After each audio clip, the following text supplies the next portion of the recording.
मुंदांखा फावखुंगुर प्रवीण गयारिया हिर' फिल्म प्रडाक्शननि बेनाराव ओंखारनो गोनां देंखो सावथुननि शुटिंखौ बेखेवनानै होबाय।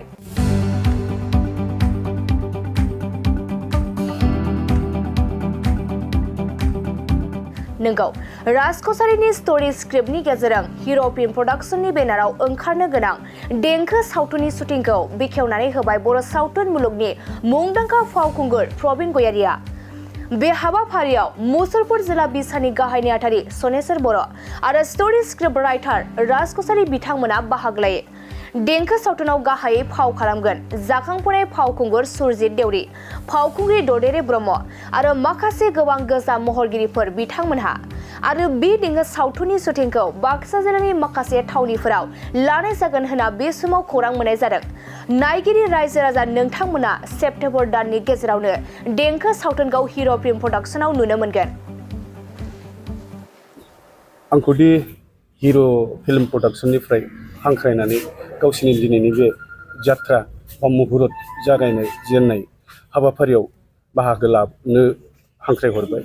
आंनि गोसो गोरबो सिंनिफ्राय बिथांमोननि हिर' फिल्म प्रडाक्शनखौ रोजा रोजा साबायखर बावबाय। माबायदि आसा खालामदों बिथांमोना? आसा खालामनायावथ' आं जा नुबाय बेवहाय जेसेबां फावखुंगुर दं बा आर्टिस्ट दं बिथांमोना रोंखा राखा गोजा, मुंदांखा गोजा। बेनिखायनो आं मिजिं खालामो फिल्मा बा बर' सावथुना जोबोद मोजां जागोन आरो बयजोंबो अनसायजागोन। नोंथांखौबो फाव खालामनाय लेंदों नामा बिथांमोना? दाथ' जोंहा जाय हिर' प्रडाक्शननि गुबै बिगोमा बे आंनि निजा फंबाय बायदि, आंखौ जोबोद मानियो।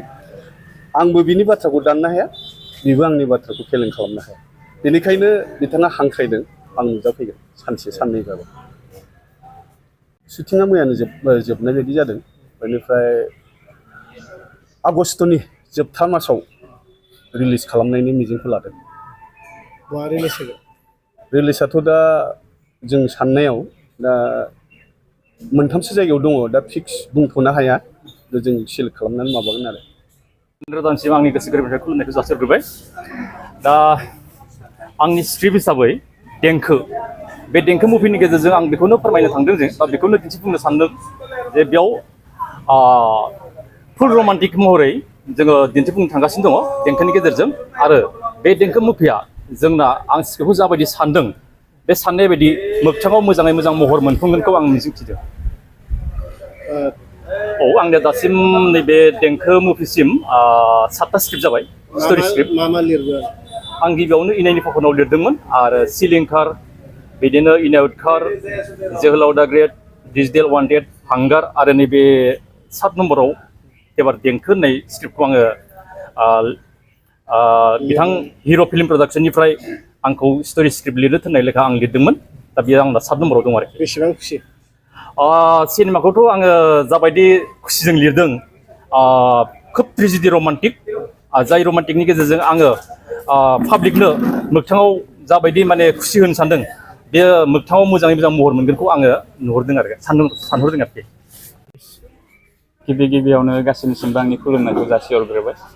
आरो दिनैनिफ्राय जों देंखो फिल्मनि शुटिंखौ दिनैनिफ्राय स्टार्ट खालामनो नागिरदों आरो आं बेयाव लिड रल हिसाबै दं।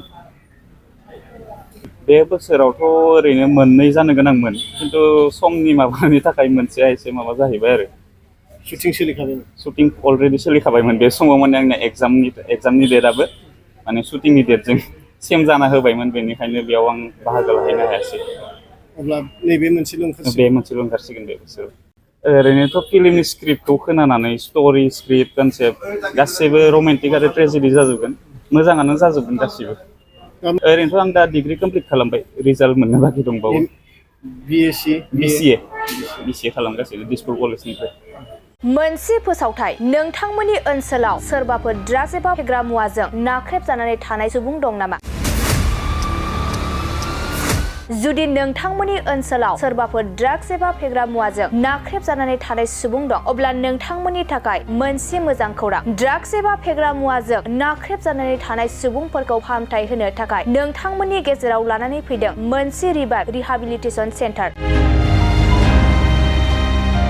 जुदि नोंथांनि नखराव आरो नोंथांनि ओनसोलाव सोरबाफोर ड्राग्स एबा फेग्रा मुवाजों नाख्रेबजानानै दं अब्ला नोंथाङा रिभाइभ रिहेबिलिटेसन सेन्टाराव फाहामथाय होफैनो हागोन।